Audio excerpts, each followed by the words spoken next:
2022 was a system reboot. 2023 broke the doom loop. This year is all about turning vision into reality. Conference to Restore Humanity 2024 is an invitation for K-12 and college educators to build your joyful, reimagined classroom. Our conference is designed around the accessibility and sustainability of virtual learning, while engaging participants in an environment that models the same progressive pedagogy we value with students. Instead of long Zoom presentations with a brief Q&A, our flipped keynotes let the learning community listen and learn on their own time, then engage in a 1-hour Q&A with our speakers. Dr. Mary Helen Immordino-Yang makes the neurobiological case for progressive education rooted in her groundbreaking work in affective neuroscience. Dr. Carla Shalaby demonstrates the power of education as the practice of freedom, honoring young people's rights to full human being. Dr. Sisson elevates the voices of Arab and Muslim students as an advocate for global equity and justice. And Orchard View School's Innovative Learning Center showcases healthy, sustainable community learning spaces for teenagers and adult learners alike. Beyond our flipped keynotes, participants will be invited to join week-long learning journeys. Join Trevor Alio on a journey to learn interdisciplinary, inquiry-based methods to equip students as knowledge producers, communicating with zines, podcasts, and more, and understand the ripple effects of modern imperialism with a focus on Palestinian resilience and classroom tools for fostering global solidarity, in our second workshop led by Abir Ramadan Shanawi. We're also featuring virtual school tours, so you can see progressive practice in action at the Nova Lab, Olentangy STEM Academy, Community Lab School, and more. The mission of reshaping education systems, of turning vision into reality, is vital for a sustainable and just future. Conference to Restore Humanity runs July 22nd through the 25th, and as of recording, early bird tickets are still available. It's $150 for 4 days, with discounts available, group rates, and parity pricing. Plus, we'll award certificates for teacher training and continuing education credits. See our website, humanrestorationproject.org, for more information, and let's restore humanity together.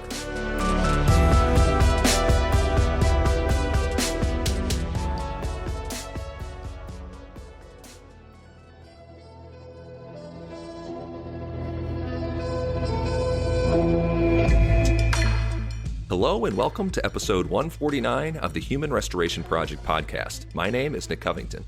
Before we get started, I wanted to let you know that this episode is brought to you by our supporters, 3 of whom are Daniel Holman, Kevin Gannon, and Sybil Preed. You can learn more about Human Restoration Project on our website, humanrestorationproject.org, and connect with us everywhere on social media. The story my guest tells today is of her experience growing up and teaching in Memphis, Tennessee, before finding a purpose-driven career change in, and I'm not joking, the heart of Transylvania. Emma Sisson is the school director of the mission school in Sighisoara, Romania. The work of the mission Romania is deeply rooted in the local community in Sighisoara. And as you'll hear Emma describe it, homebase is an 80,000 square foot abandoned Soviet textile mill where staff live, work, house a K-3 school, and provide family wraparound services to Romani children and families. The Romani people, or Roma, are a historically enslaved and oppressed underclass in Europe, in Romania in particular, where they're often slandered as a lazy, thieving, gypsy underclass. In 2022, the European Union reported that 80% of Roma live in poverty, compared to the 17% EU average. 1 in 5 live in households with no running water, 1 in 3 have no indoor toilet, and fewer than half of Roma children attend early childhood education. The scathing report prompted the EU Director of Fundamental Human Rights to ask, why do Roma across Europe still face shocking levels of deprivation, marginalization, and discrimination? Overcoming structural discrimination and prejudice against Roma people is a key part of the mission's mission. The mission school also works to preserve Roma values and language in the context of education, expressed as a preference for family apprenticeships, experiential hands-on learning, and a rich oral tradition. things that have historically put them at odds with the priorities of institutional school-based literacies. And on the other side of the Atlantic, the Mission International is currently recovering from a devastating fire that destroyed their entire campus in Tijuana, Mexico, which served over 500 at-risk youth. So if you'd like to learn more and donate to help support Emma's work in Romania and rebuild the Tijuana campus, you can do that at the Mission Inc. That's themissioninc.org. Thanks for listening. Thanks so much for joining me today, Emma Sisson. How are you doing? I am doing well. I'm really, really excited to be here and just talk about, I think, another world within the world of education. Like listening to y'all's podcasts, I just always come away with this sense of like so many brilliant people are doing so many amazing things. And so hopefully this gets to add like, hey, in rural Transylvania, in Eastern Europe, we are also fighting for like equity and justice and progressive education. Got to throw in the plug for rural Transylvania. It's, yeah, I know. Heck yeah. You know, your journey here is so, before we even get started with that work, I think that was a great teaser for what the work is. But I don't know, let's just talk about yourself and kind of what it is that you do, how you got to this position. Who are your personal and professional influences or models that you look for? Yes. So I think I was the kid born to be a teacher. Like I remember asking my mom for one of the really old timey projectors, but like, you know, where you write on the plastic sheet for like birthday when I was in third grade, because I wanted to be able to teach the neighbors. I was like, this can be a Christmas present, right? I'm only 8. I need this. And a pack of like vis-a-vis markers, you know? Exactly, yes, where you could, print it all. I had all the neighborhood kids in the garage during the summer. So always loved school and learning and reading. My mom's a librarian, babysat in high school. So like loved being with kids. And so got to Dartmouth College in 2013 where I did my undergrad and was like, maybe I should do something else. I could be a doctor or a computational biologist and work with diseases or, because you get to college and suddenly the whole world is open to you is what it feels like. But by my freshman spring, I took an education class called The Reading Brain, which was taught by the brilliant Professor Donna Koch. And it's all about how we craft a reading brain. So it's the neuroscience, the psychology. It's actually looking at like what is happening in your brain as you learn to read, because our brains are not designed for reading. Like we naturally have evolved for language. The human brain has not naturally evolved for reading. And so you got to learn about how we pull in all different places and resources in our brain in order to read. And it was just the coolest thing in the world to be like, oh my gosh, teaching someone how to read is one of the most complex things you can do. And so the weight of the work of a teacher, I think it gave some credibility because I came from the South where I think there's a stereotype, probably unfair, of like, oh, you go to teach elementary school because you really just want a job that you can do until you get married, especially as a woman. Like, it's the easy 4 years, easiest degree you can get. And then you'll, teach for a couple years until you can be a stay-at-home mom. And so it's like, no, I don't want that. I wanted something different. I wanted the challenge. I wanted to be able to bring all parts of myself to whatever the work I did. And so I think that class was the first where I was like, oh, I can be philosophical and I can pull from neuroscience and psychology. And I can be creative and think about the public policy side of things. And like it showed me, oh, wait, all of the challenge and complexity that we, more stereotypically attribute to law or medicine or stereotypically more successful fields exists in education. And so then from there, just kind of was like, okay, no, education is what I want to do. I was able to spend my quarter of my sophomore year student teaching at a charter school in North Memphis, which that was fascinating, where I kind of ended up in a classroom like a month in because a teacher got fired for hitting a child and they needed an adult, and like 3 teachers had already quit over break. Like very much the burnout problematic nature of charter schools, like got to see that on the ground. Did they throw you in then and you were just like, now you're the full-time teacher, Emma?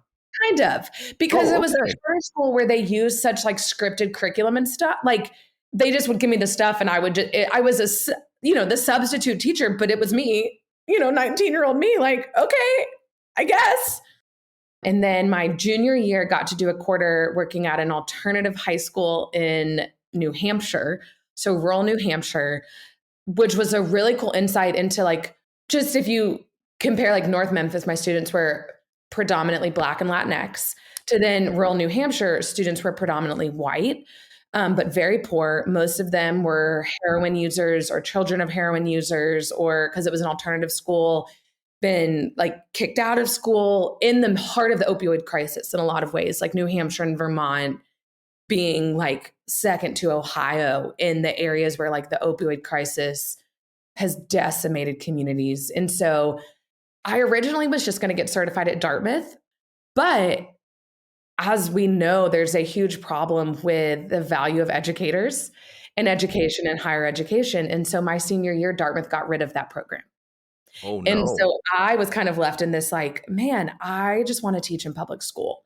Because one of the things that like when I was reading y'all's website and made me just like want to reach out was the commitment to the value of public education as like a core right that every child should have a chance to learn.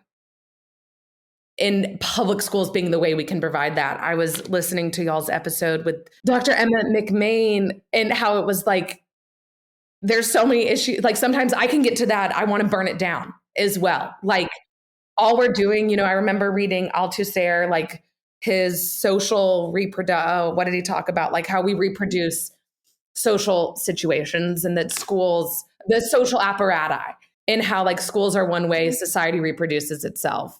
And so like all we're doing is reproducing white, supremacy and colonial hegemony and burn it down. And then it's like, okay, what would we lose if we actually just burned it down? Because what would come in its place?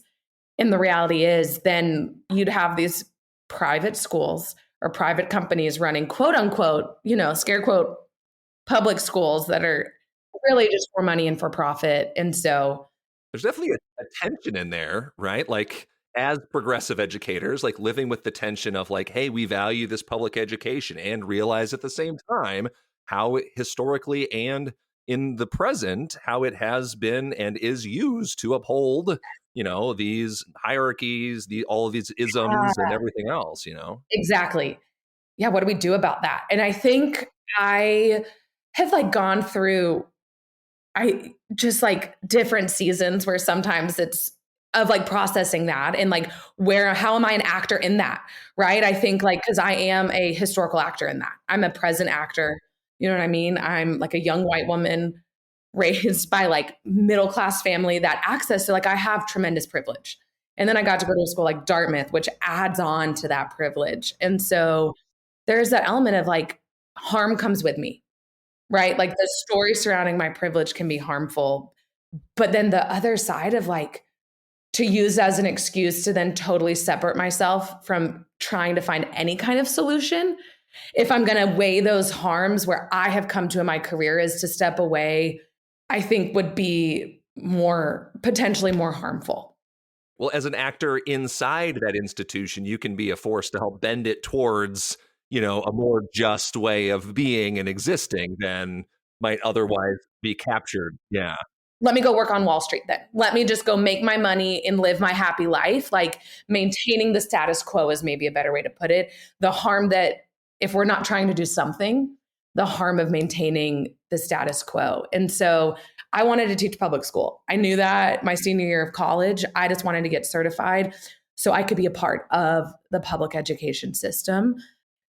And so taught in Memphis for 5 years total, including that master's year in first grade for my like student teaching year, and then kindergarten, fifth grade, and then ended back in kindergarten. And honestly, there's something about like early childhood, that kindergarten, that is just my absolute favorite.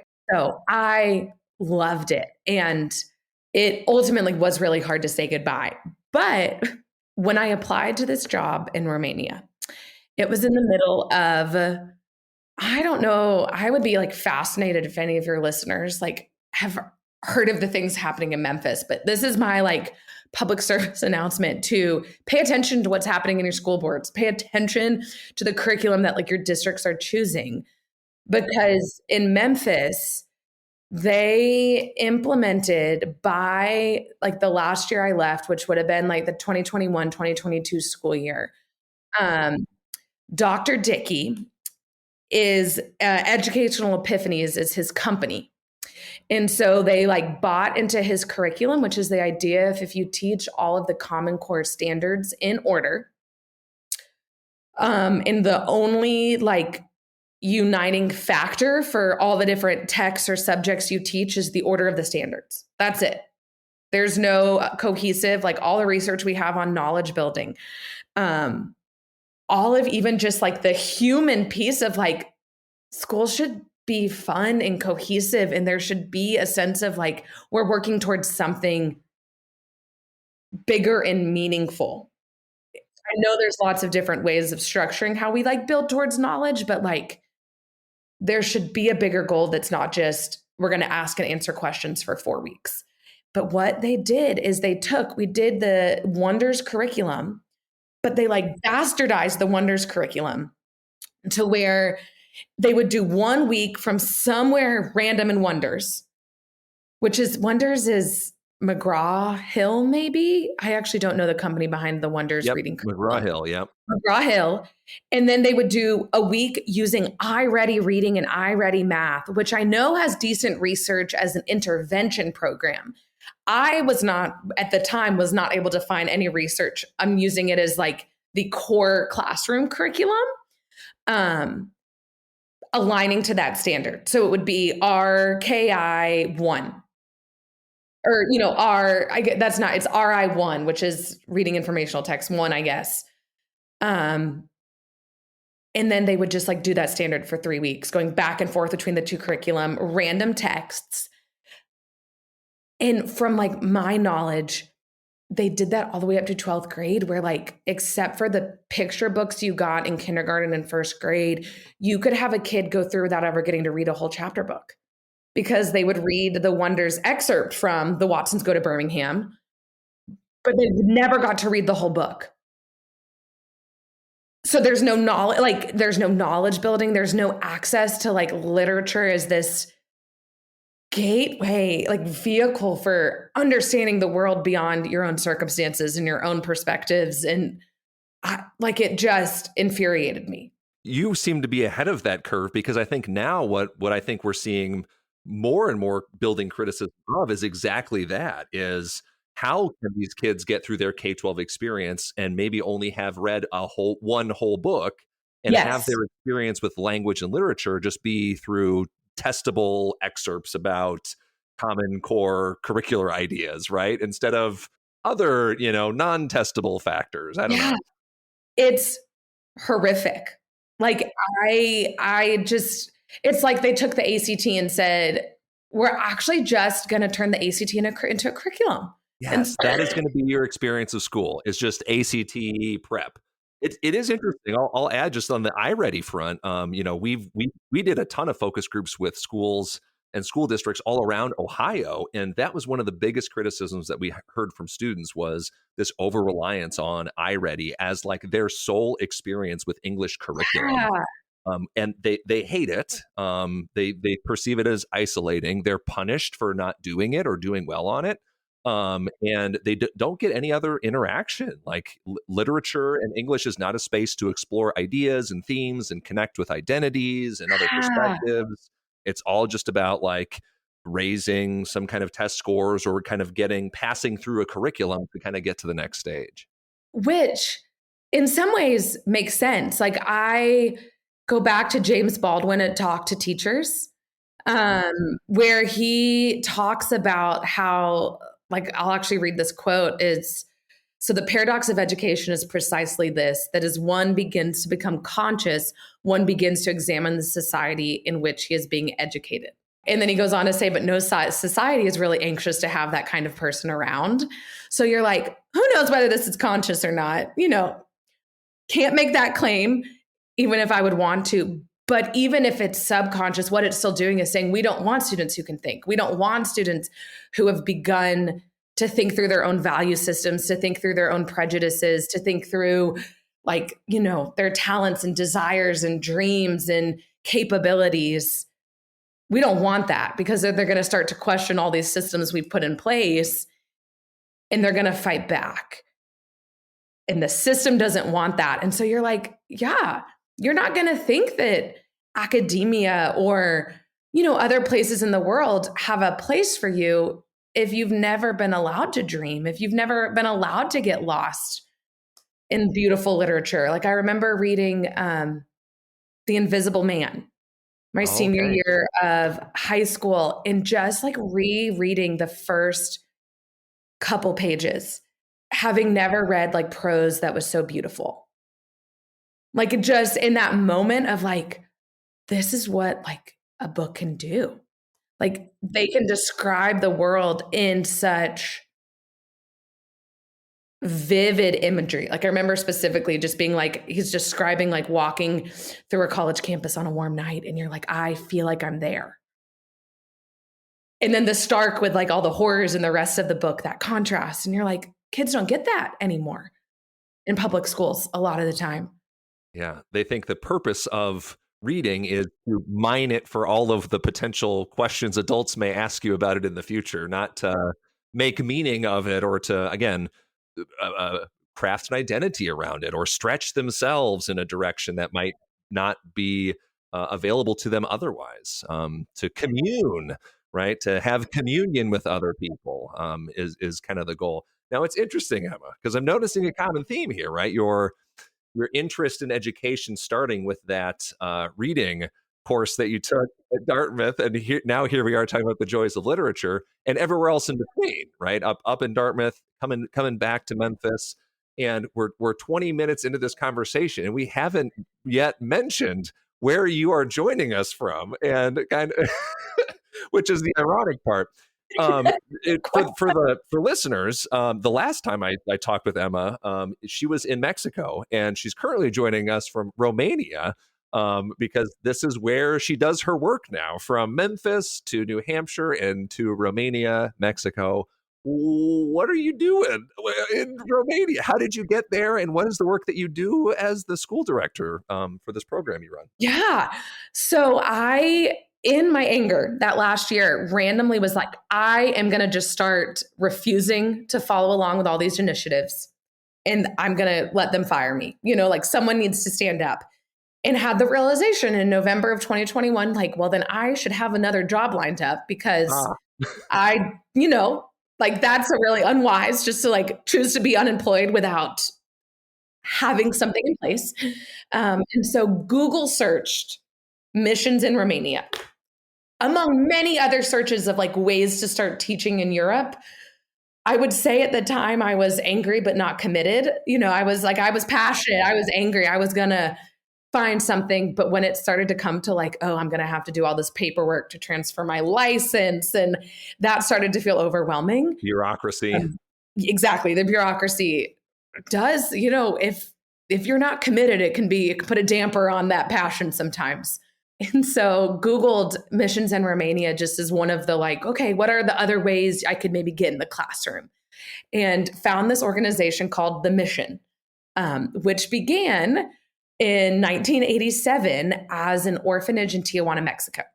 Oh, wow. And so they've been around now like almost 40 years, which is incredible. They've transitioned now in Mexico mostly to what they call family care, which is like kids arriving at school around 6:30 in the morning and staying like through the afternoon and evening for school and like kind of broader wraparound services. They do still have, I think right now it's 27 kiddos living on campus, but that is through the Mexican government's equivalent of the foster care system. So now it is, because now it's mostly it's only government placed kids who are removed from their homes. But because Mexico doesn't have a foster care system like in the US, they get placed in these group homes, and the Mission has one of them.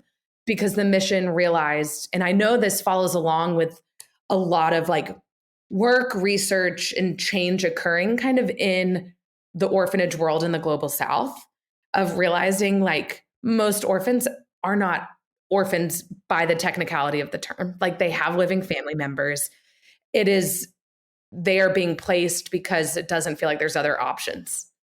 And so the mission kind of realized that years ago, oh, wait, most of our kiddos in the orphanage are voluntary placements, which means parents are saying, like, I can't care for my kid. So what would it look like if instead of kids having to come and live with us, we provide a place that is still affording parents the opportunity to work and do what they need to do to keep their kids at home? And so that extended to really them focusing on building their school. And in Tijuana now, the mission has one of the, like, recognized as one of the best schools in TJ. They have a waiting list for like kids from all over the city wanting to come to their school. Was just talking with my boss, Gina, who runs the mission. She and her husband are senior leaders over kind of the entire mission, and talking about one of the boys she was talking to wakes up at 4:30 a.m. to get ready to get on the bus by 5:15, which gets him across Tijuana to where the mission is by 6:30 for breakfast. Like the value of education there, and that like family commitment to getting kids to school is really, really cool. And so I've now learned about all that work. What's interesting, when I Googled missions in Romania, I didn't know about that. I just found out about their school in Romania. And Eastern Europe had always intrigued me. Romanian is a Romance-based language, so it felt easier to learn than any other Slavic language. And so I was kind of like, well, I just want to do this. I had always had a value for like, how can I take all of the privilege and access that I've been given and bring it to places where that is like less common. And so Romania being one of the poorer countries in Europe, and then learning about our base, we call it Misiunea, which is the Romanian for the mission. So Misiunea, if you see it like on the website, you'll see both the mission, Misiunea. We specifically work with the Roma people. They are often like derogatively referred to as the gypsies. You will see in some like scholarship, they're called like the Romani gypsies, just because there is a global familiarity with the term gypsy, but the background comes only from like stereotypes and an outsider perspective. Within the Roma language, the Romani refer to themselves as the Roms. So that's where Roma comes from, which becomes especially confusing living in Romania because Romani and Romanian sound similar, zero connection. Wow. Okay. But so people get confused.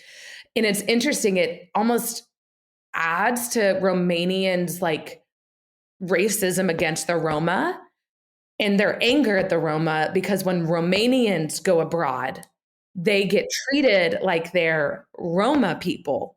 And so then Romanians, like it's this like, I'm making a circle with my hands right now because the way it feeds into like the poor treatment and the racism and the marginalization feeds itself. And it just keeps getting perpetuated. And so the Roma are thought to have come, there's a couple different theories in Romani scholarship, whether they were slaves of like the ruling class in northern India, or they were part of the untouchable caste. There's a couple different, but linguistic evidence especially points to they came from northern India before 1000 CE and migrated west. So there's evidence of the Roma in like the Byzantine Empire, within like Greece, and then kind of spreading. Romania to this day has the largest Romani population in Europe, and there is still rampant racism in Romania, due in part the parallels, not a one-to-one match at all, but having spent a lot of time and work really wanting to like learn and be not the white supremacist teacher teaching in a classroom of majority like Black and brown students in Memphis. A lot of work in history around the Black experience in the United States, just reading and learning. And the more I've learned about the Roma, the more I'm like, okay, there are some similarities in this story where the Roma were also They were slaves to the Eastern Orthodox Church, like the Romanian Orthodox Church, until the late 1800s, until the 1860s. And so like that idea of systemic racism being built in with like being enslaved, being valued as less than human, being made a category that's subhuman is also deeply interwoven into Romanian history and culture. Was just reading an Al Jazeera article on how it's time for reparations for the Roma. Oh, wow. And so some of those through lines definitely exist. And it makes me thankful for so much of the work and learning I got to do in the States to be prepared for this job, to come in like ready to be anti-racist and to fight for our kids. And also just to like be ready and open to the fullness of their humanity. Because my kids live in tremendous poverty.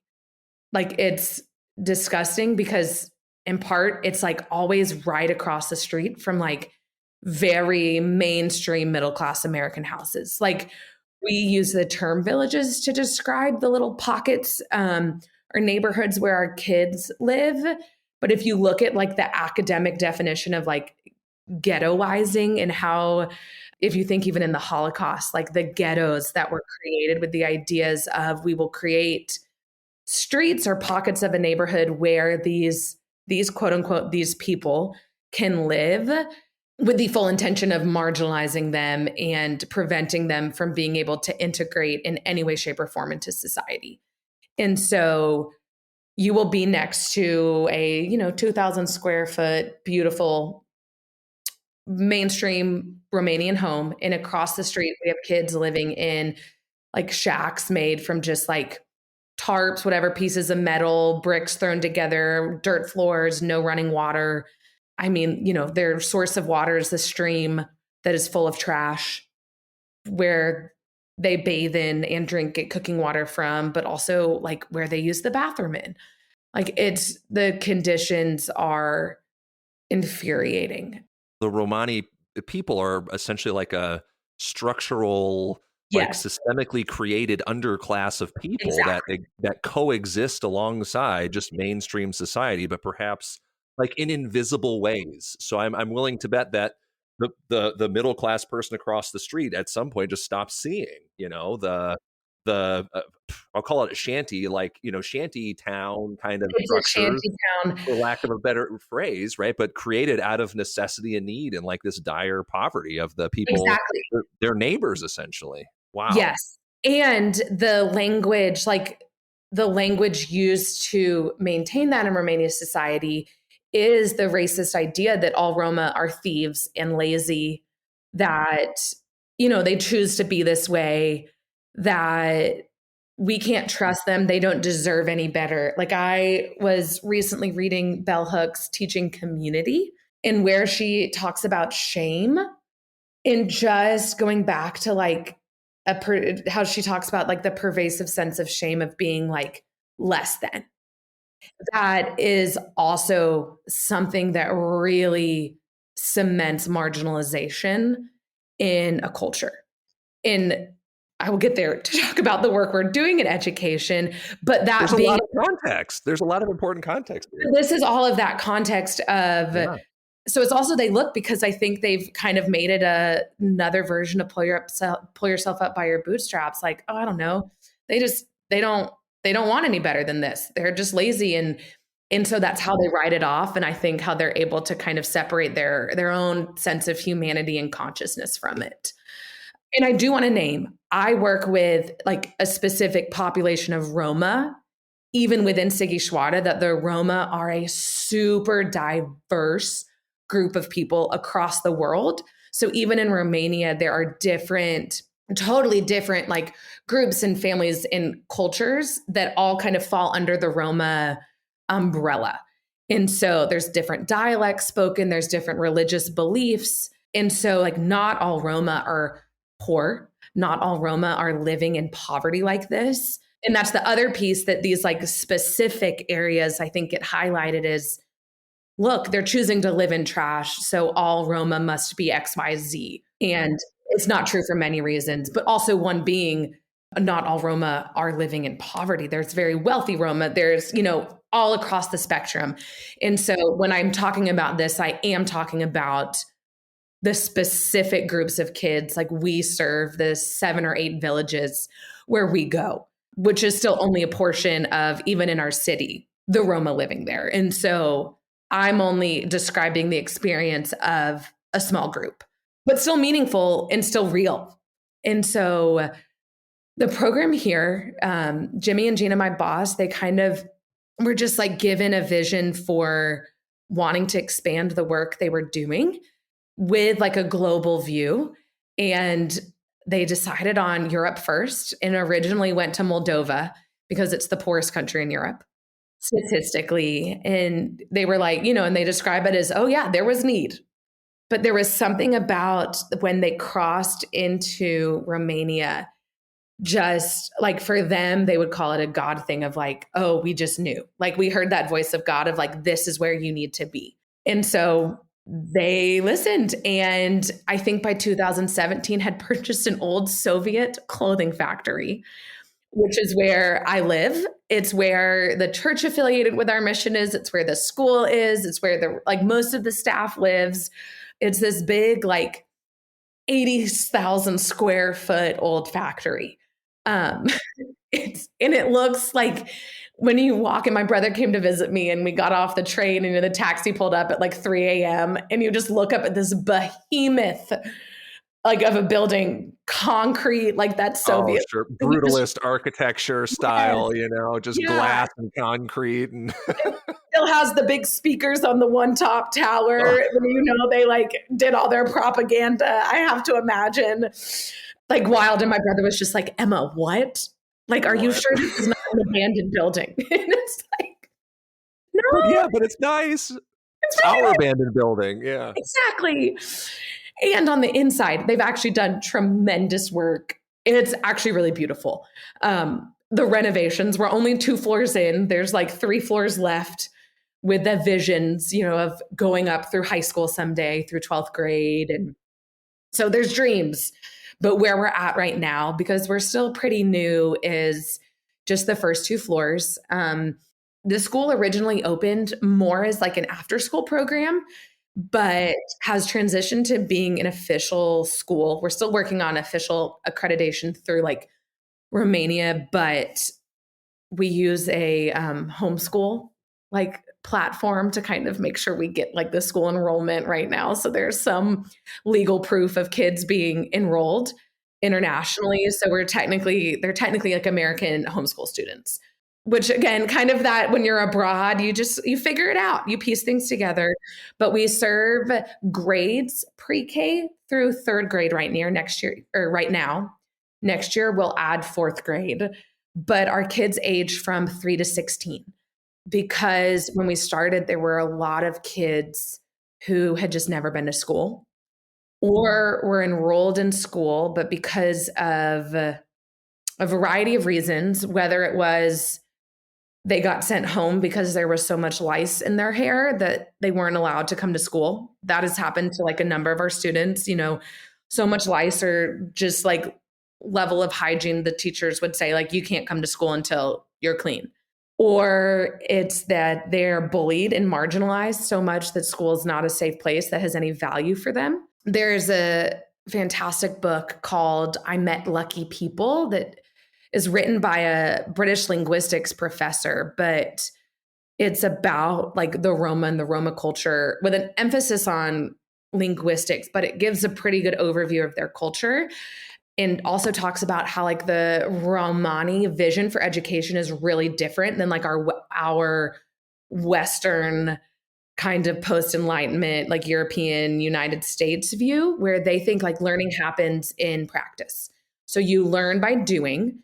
Because most Roma history has been passed down orally, they don't have a ton of written history. Their language often isn't written down. It's all oral tradition.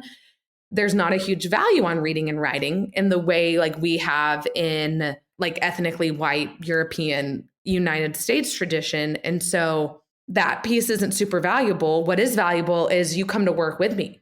You are with your mom all day. helping, around the home kitchen, or you're doing the metal smithing, or you're like traveling and working on the farm, or you're like, you learn by doing. The Roma value not protecting kids from the hard things of life.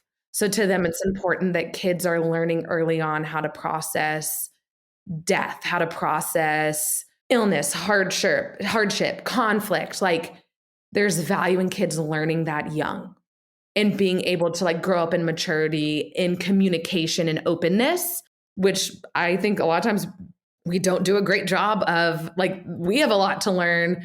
Meaning like, mainstream United States white culture, there's a lot we have to learn around like openness and communication around those things. So in that, going to your local public school, not a super valuable thing. And so there's lots of reasons why, not just kind of what can be attributed as, oh, it's because they're dumb and lazy and don't care about their kids. And so, but for a lot of the parents, it's other aspects that are coming into play. And so we go every morning, we actually drive to pick up our kids. There's no transportation for school in the city we're in, at least. And so we also pay for a bus to get kiddos from one of our villages who go to the local public school and like come to our after school program. We value them going to school. So we invest in a bus for them to be able to get to school as well. But we have a couple different vans and buses where we leave between 6:30 and 7:30 in the morning and like go to the houses. Sometimes it actually involves waking kids up. Like I've gone inside a house and like literally picked up one of our girls from the bed and, asked her parents to hand me her shoes, and just like carry her back to the van to go to school.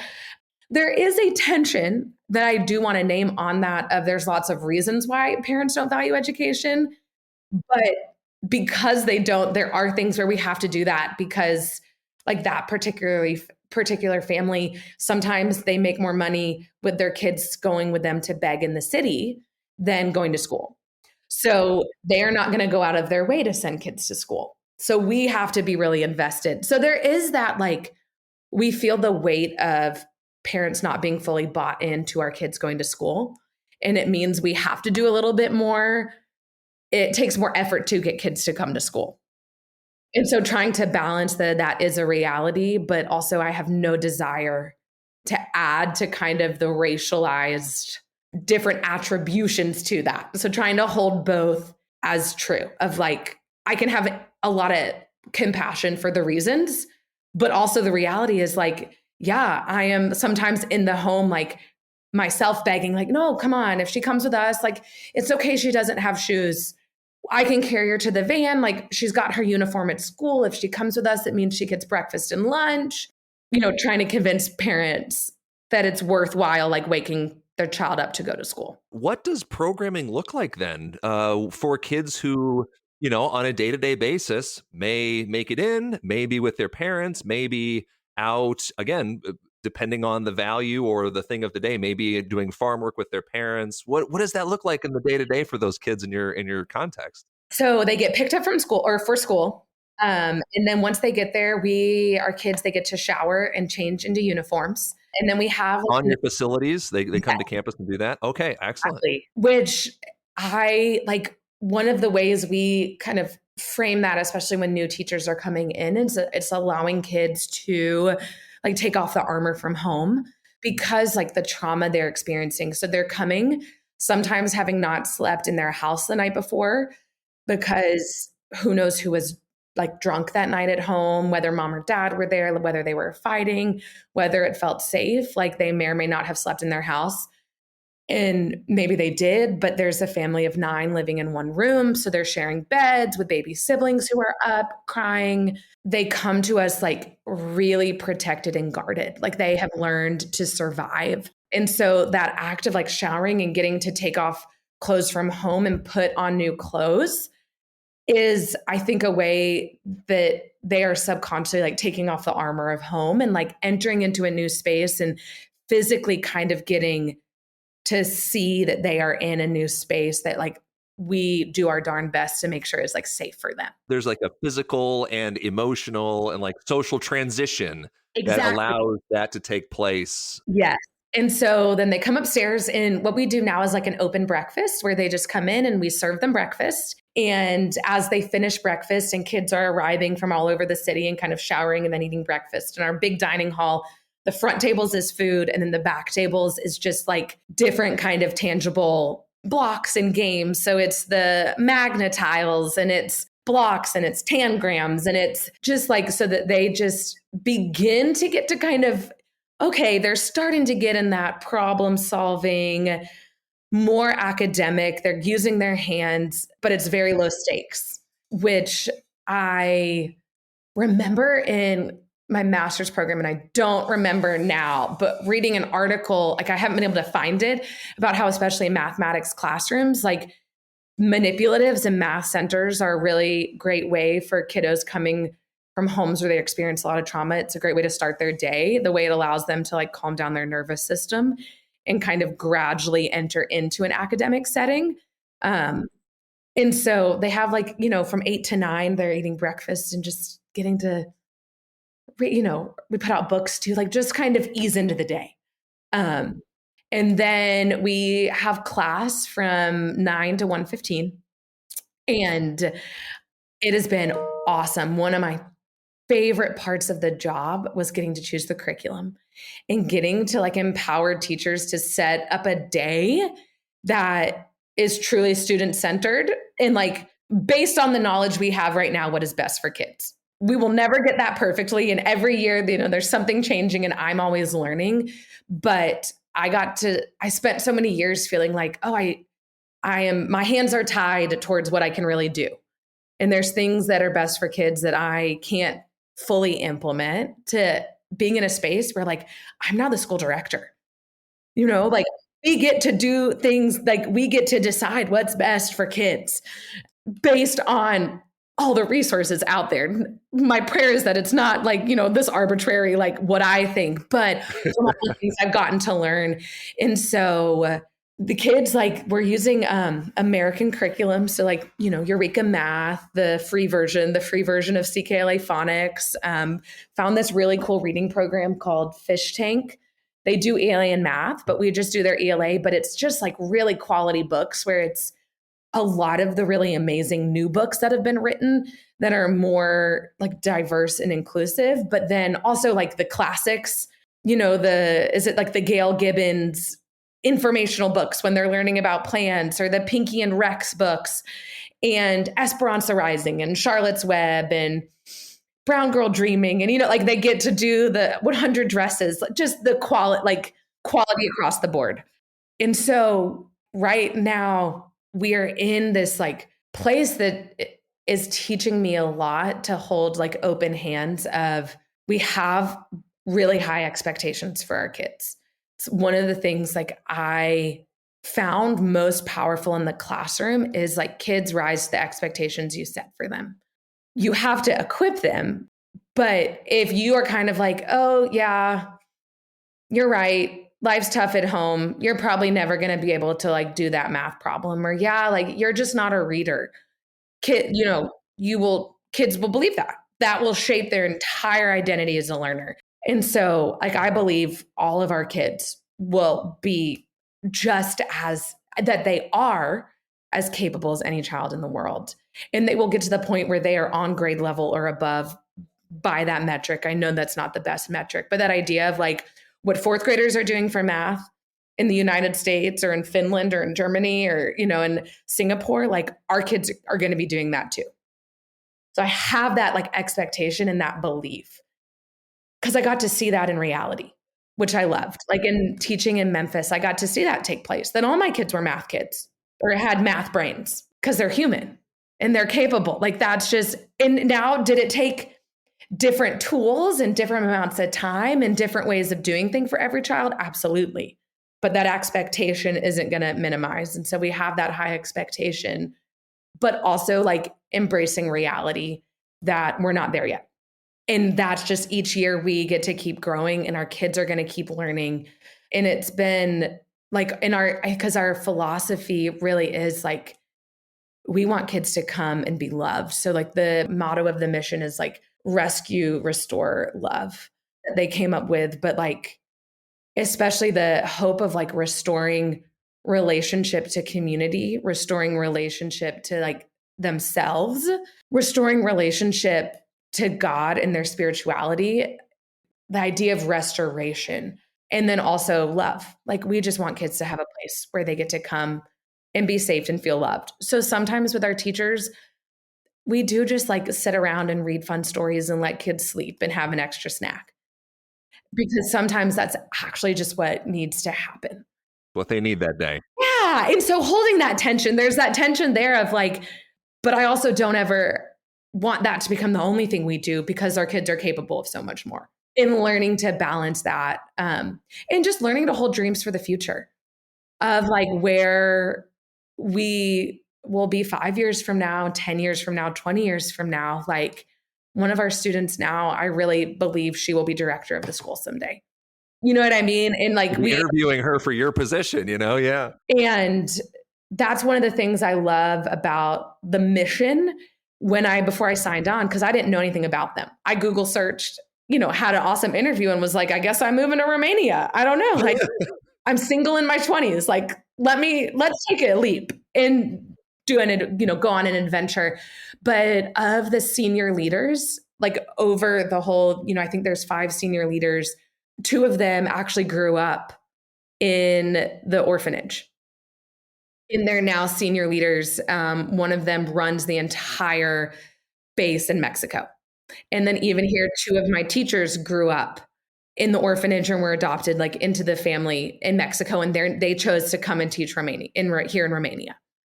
And just that, like, our long-term goal is that it's Romanians and Romani Romanians teaching here, that it's not just like white girls from the US who think they have all the answers, which I try not to be.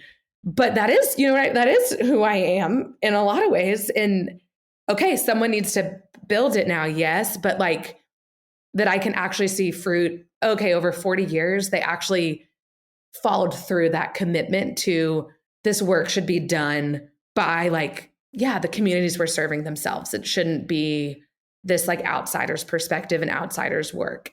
But it doesn't seem like the school is like a cultural imposition or a cultural displacement of the, replacing one set of values for another and sort of like, this educational imperialist kind of way that I've talked with people who grew up in schools in the Caribbean that they experienced a very English format of education as a result of this, right? And their whole education system, despite having achieved political independence, is still very like colonially British. But it doesn't seem like, what I'm saying is, it doesn't seem like that's the culture at the school here, because it's constructed alongside, right? The community values and cultural and people and linguistic identities and historical identities, while at the same time, like recognizing that like, there are challenges in this community too. And we're here to, help meet those challenges where you're at, not displace or replace, but really like help fulfill, this need that is there in the community.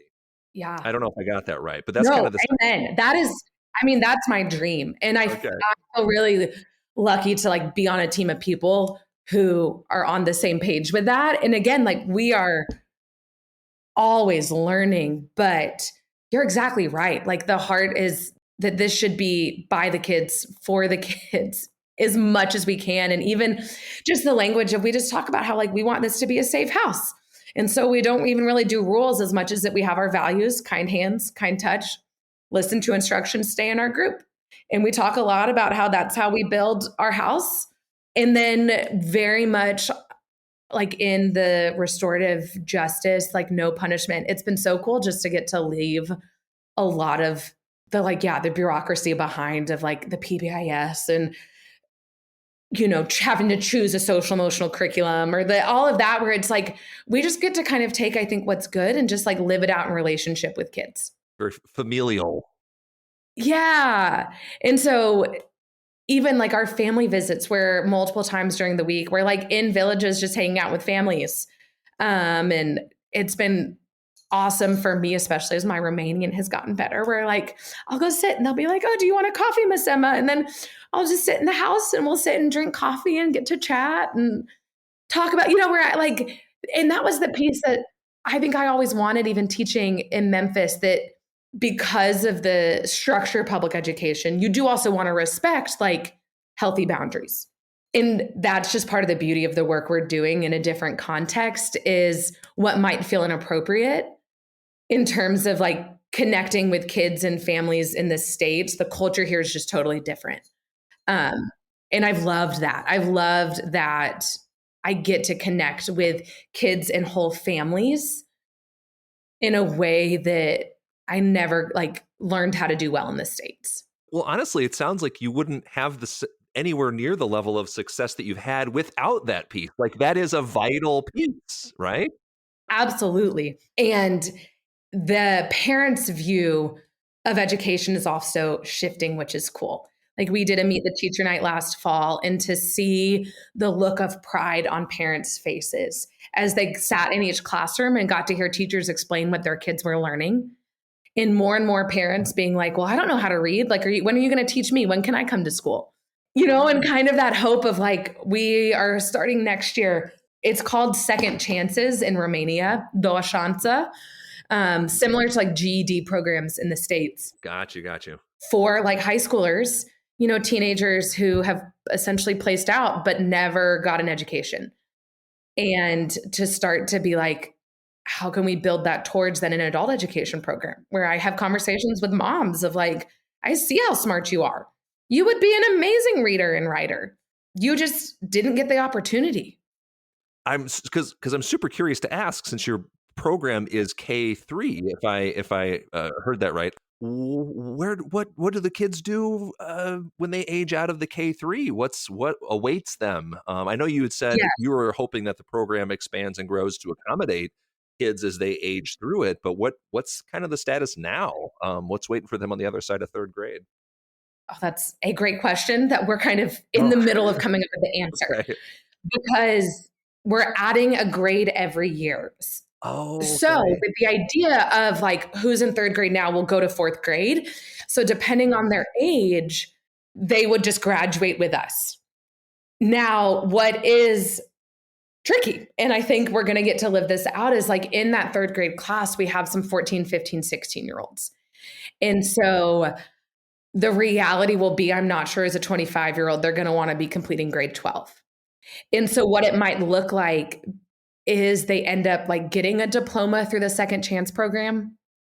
Almost, they're not actually going to graduate grade 12 because our school, the K-3 is in English, but the Second Chance program is in Romanian, just because it will, it just is a separate pathway.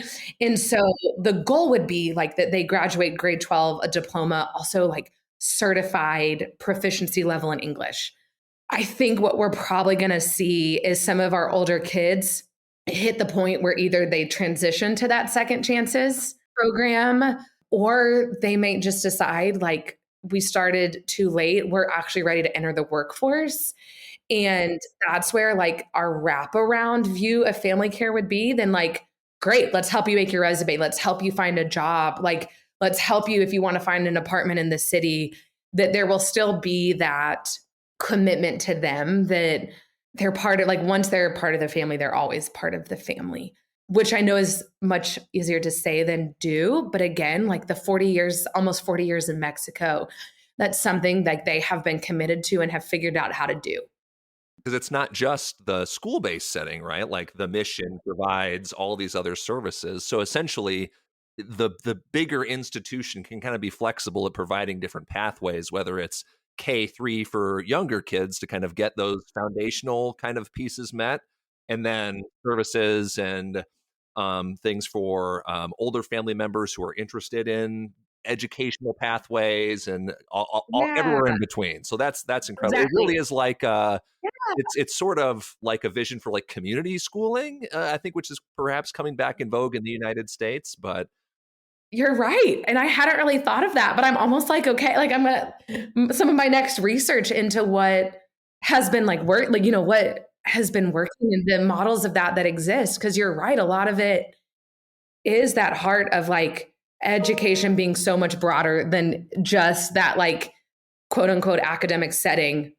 in Right. a school building. K-12 and done. Well, it's like, well, my mom was not a reader. My mom never got an education. How can she at the same time, be who they see themselves as alongside their Yeah. kids, right? And providing necessary services at the community level, not like at a state level or at a, federal level, but like at the level of community need, being able to both understand and meet in a variety of ways, showers, food, um, job services, education services, not just K-12, but K through 99, and beyond. There are models Yeah. of that.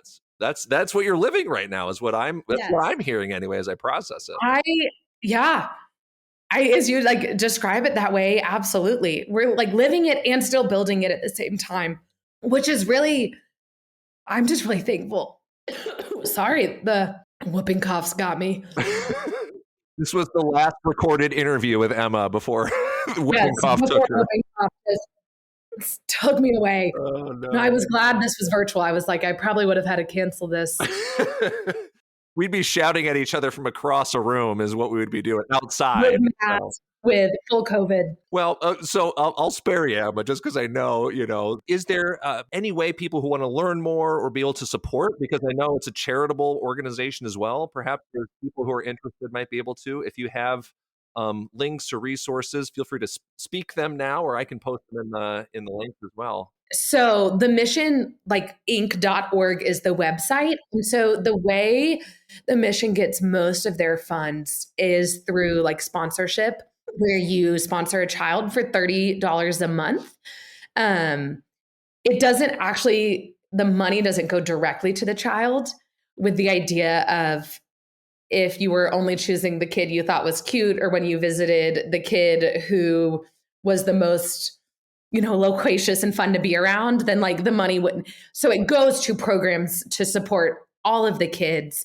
But it can be a cool way to stay connected. And like if you choose to donate Christmas gifts or birthday gifts, like it can go to a certain child, or you can write letters with our students here too. So that's both in Mexico or here on our base in Romania.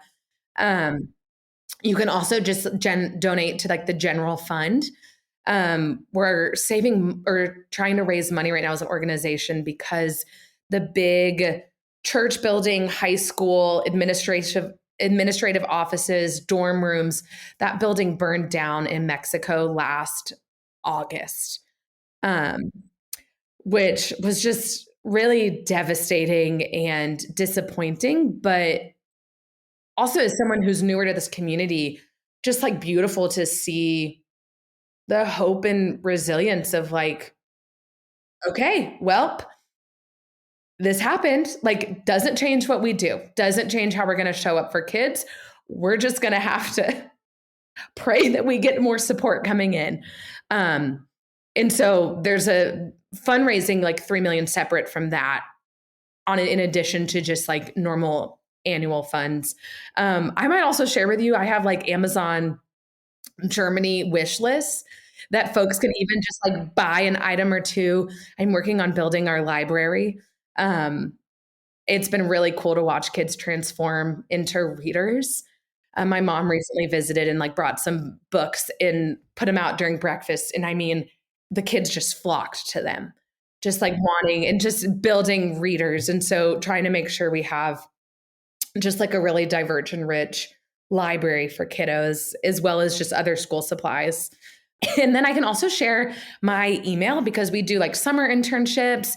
Groups also come and visit and can do projects. And I am open to like any collaboration opportunities to learn, because it can be sometimes isolating in like rural Transylvania. Again, like didn't expect to end up here, and this like being reminded. And I think that's why it's so cool to connect with y'all, that like there are people all over the world, like working to find humanity, in education and the things we do that get back to the heart of like kids are humans who should be given the chance to learn and grow and make mistakes and dream and like figure out who they are. So even just connections in that is just always encouraging to know that like, okay, we're not doing this work in a vacuum. We're not actually isolated. even if it feels that way sometimes. Yeah, no, we're so pumped just to be able to help shine a light on, your work and the work that you're doing, and hopefully, again, just builds connections to listeners, to people who might be engaged, to reach out to you, to help support the work by buying some books or sponsoring a kid or something. Just yeah, and there's I can't imagine a better advocate for that work than you, Emma. It's so great just to be able to be like, hey, I'm just going to hit record and we're going to get going, and we got this your story from start to finish and ever in between. So I'm so thankful for you taking the time out of your busy day to sit down and tell that story to me and to our listeners. Well, it was a joy, and I know I rambled. I look forward to see how you kind of make the story make sense, because there's just so much. Thank you again for listening to our podcast at Human Restoration Project. I hope this conversation leaves you inspired and ready to start making change. If you enjoyed listening, please consider leaving us a review on your favorite podcast player. Plus, find a whole host of free resources, writings, and other podcasts all for free on our website, humanrestorationproject.org. Thank you.